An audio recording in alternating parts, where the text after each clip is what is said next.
Two major branches of engineering ఏదైతే electrical engineering దీంట్లో మనకి ఏమేమి కవర్ అవుతాయంటే పవర్ జనరేషన్ అండ్ డిస్ట్రిబ్యూషన్ అనేది కవర్ అవుతుంది.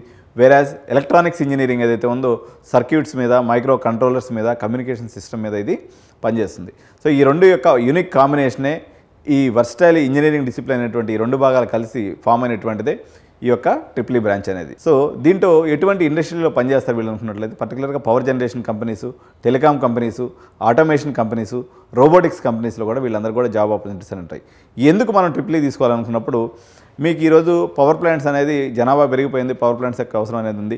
ఈరోజు ఆటోమేషన్ అనేది పెద్ద ఎత్తున నడుస్తుంది. ఆటోమేషన్లో ఈ ట్రిపుల్ ఇంజనీర్స్ పాత్ర అనేది చాలా ఇంపార్టెంట్ పాత్ర. ఈరోజు టెలికమ్యూనికేషన్, ఎందుకంటే మొబైల్ యొక్క యూసేజ్ విపరీతంగా పెరిగిపోయింది. మనకు 150 కోట్ల జనాభా ఉంటే 300 కోట్ల మొబైల్స్ భారతదేశంలో వచ్చేసినాయి. కాబట్టి ఈ టెలికమ్యూనికేషన్ సెక్టార్లో పనిచేసేటువంటి వాళ్ళందరూ కూడా ట్రిపుల్ ఇంజనీర్స్ కూడా దీంట్లో పనిచేసేదానికి అవకాశం ఉంటుంది, along with the EC engineer. ఎందుకంటే ఎలక్ట్రానిక్స్ కమ్యూనికేషన్ అనేది దీంట్లో ఒక భాగమై ఉంటుంది కాబట్టి